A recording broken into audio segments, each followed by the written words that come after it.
यहाँ पे इमरान रकीब हैं जी कोई। Hello. Hello hello. Brother.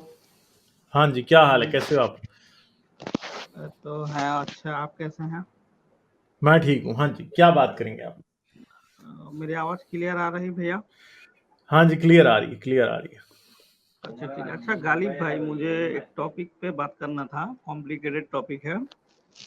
Topic ये है अच्छा। कि आप समझे कि हम लोग ये तो डिक्लेयर कर देते हैं कि कोई रिलीजियस नहीं है क्योंकि सभी हम्म इंसानों की बनाई हुई है। ठीक है। हम्म लेकिन दो बात है जिसके मुझे सवाल की जवाब नहीं मिल रहे हैं। हम्म तो उसमें से पहला है कि अगर ये साबित कर भी दें कि अल्लाह या भगवान या कोई भी नहीं है, सारा अपना अपना बना है, और फिर भी एक सवाल रहता है कि द डे ऑफ जजमेंट, मतलब कि जैसे कि चलो मान लेते हैं कि कोई भी मजहब सही नहीं है, सब मैन मेड है। तो फिर दुनिया में जो ऐसी लोग जिनके ऊपर बहुत ज़्यादा जुल्म हुई और वो कमज़ोर थे, ठीक है, हम्म तो उनकी उनकी फाइनली रिजल्ट क्या होगा? तो इसका जवाब कैसा होगा? आप मुझे इसका बताइए। जवाब ये है कि कोई रिजल्ट नहीं होगा। जो इंसान दुनिया में किसी के साथ बुरा करके मर जाता है, हिटलर जैसा, उसका कुछ नहीं होगा। अच्छा, और कुछ नहीं जिसके होगा, ऊपर हिटलर का कुछ भी नहीं होगा। अब मसला क्या है? नहीं, मसला मसला ये है ये कि है जो कि बुरा करके, हाँ। मसला ये है कि ब्रदर की समझो, चलो वो तो चला गए। हिटलर को ऑलरेडी हर दिन ही कोई ना कोई मार खा रहा है, अमीर से या पॉलिटिशियन से। ठीक है, तो हम ये तो कह दिए चलो ठीक है, कोई मजहब नहीं है, नहीं मानते, सब मैन मेड है। लेकिन इसका तो कोई ना कोई सोल्यूशन होना चाहिए। क्या ये भी इंसानियत की खिलाफी है एक तरह से, कि हम किसी पे जुल्म करें अगर मैं ताकतवर हूँ फिर भी? तो इसकी ये तो आपने कह दिया कि ये तो चलो मैं भी सोचता हूँ कि ठीक है, इसका कोई जवाब नहीं, या ये रैंडमनेस है कि उनकी आगे मैं पड़ गया तो मुझे मार पड़ी। लेकिन ये तो सही बात नहीं है ना। तो आपको किसने कहा है कि आप ये एक्सपेक्ट करेंगे नेचर या ये यूनिवर्स जो है वो उसमें जस्टिस एग्जिस्ट करता है? जस्टिस या इंसाफ जो है वो ह्यूमन सोसाइटी में एग्जिस्ट कर सकता है या नहीं कर सकता? नेचर में नहीं करता। नेचर तो बड़ी जालिम है। आप क्या समझते हैं, डायनासोर जिस दिन मरे थे तो क्या उनको मरना चाहिए था? इंसाफ किधर था उनके मरने में? ठीक है, डायनासोर्स के मरने में इंसाफ किधर था? ठीक है, जब नहीं, आप एक मुझे बात बताएं, एक कॉकरोच होता है, वो आपके गटर में रहता है, वो निकल के रात को सामने आता है, आप बाथरूम जाते हैं तो वो निकल के आता है, आप जूता उठाते हैं, आप उसे मार देते हैं, आप स्प्रे करके उसे मार देते हैं। मुझे बताएं कि वो आपको क्या कह रहा था? आपको कुछ नहीं नहीं कह रहा बात था। क्या आप सोचते हैं, ये कर सोचते मारते हुए सोचते हैं कि यार इसकी भी जिंदगी है, इसको नहीं मारना चाहिए? चूहा आपके घर में आ जाए तो आप मारते हैं उसको? क्यों नहीं मारते? आप क्यों मारते हैं उसको? क्या उसके साथ बेइंसाफी नहीं है कि उसको तो यूं ही आता है भाई खाना? उसको कौन सा अकल दी है किसी क्रिएटर ने कि वो उसको ये पता हो कि कैसे जिंदा रहना है इंसान की चोरी किए बगैर? ठीक है। लेकिन एक बात है, बात तो आपने कही सही, ये सारी बात तो सही है, हम भी मानते हैं। लेकिन बात हुआ कि जानवर की और इंसान की तो फर्क है ना भाई। हमारे पास तो यार, एक इंसान और जहन है। जानवर में फर्क सिर्फ यही है कि आप और मैं महसूस कर सकते हैं जी। दर्द को। वो महसूस वो भी करते हैं, मगर शायद वो उसके बारे में उतना सोच विचार नहीं रख सकते। बात इंसाफ, तो इंसाफ आपके साथ अगर नहीं हो रहा ना, तो आपको गिला सोसाइटी से, हुकूमत से, अदालतों से होना चाहिए। अल्लाह से नहीं होना चाहिए, क्योंकि अल्लाह नहीं है। ठीक है, समझ गए बात?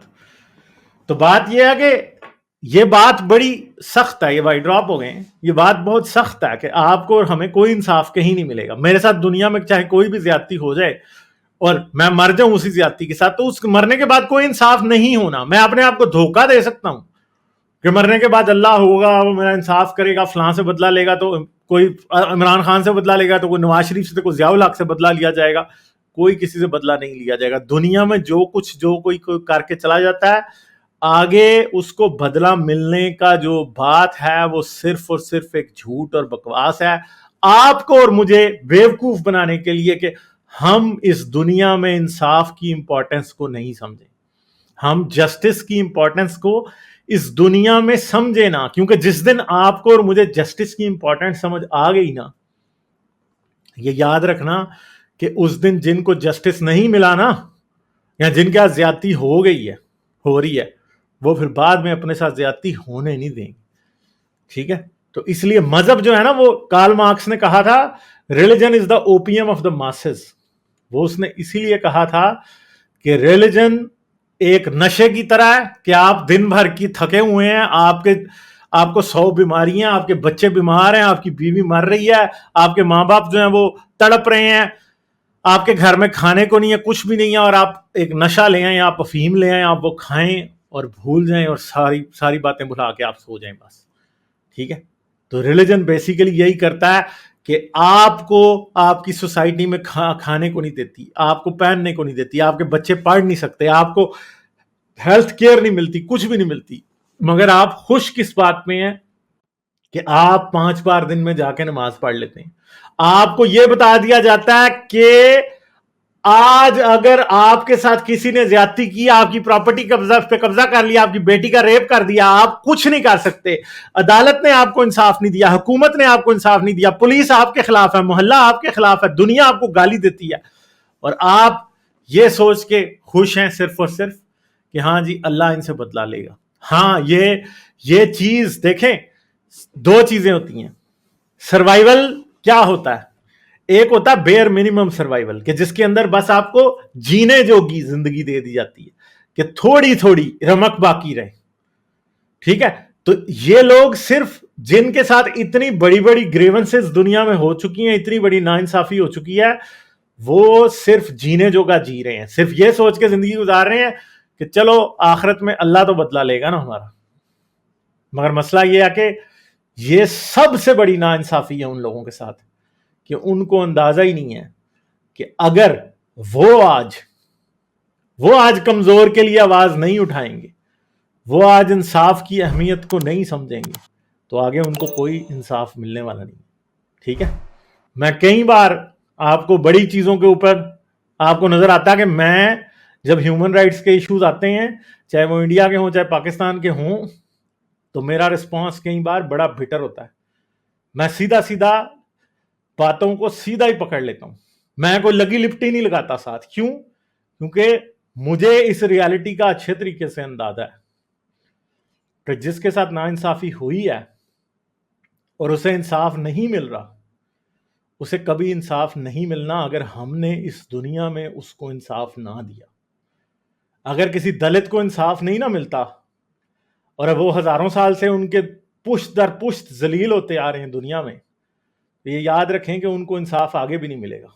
जो किसी सैयद और ब्राह्मण के घर पैदा हो गया ना, वो एक बाय बर्थ एक एडवांटेज पे है, और वो एडवांटेज उसकी ऐसी है कि वो हमेशा उनके लिए खुदा है और वो हमेशा उसके जूते ही चाटते बेचारे रहेंगे। और ये एक शख्स को as a birth right superiority मिली है, दूसरे को as a birth right inferiority मिली है।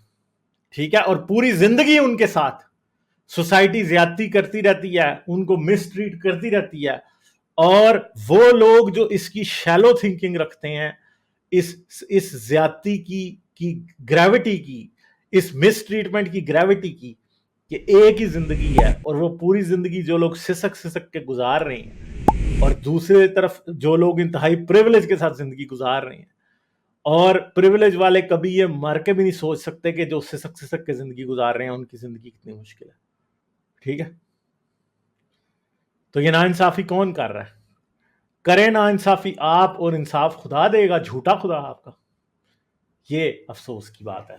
लाइक, शेयर और सब्सक्राइब करना मत भूलें। इसके साथ साथ आप मेरे चैनल को पेट्रियन पर सपोर्ट कर सकते हैं। पेट्रियन का लिंक वीडियो की डिस्क्रिप्शन में है।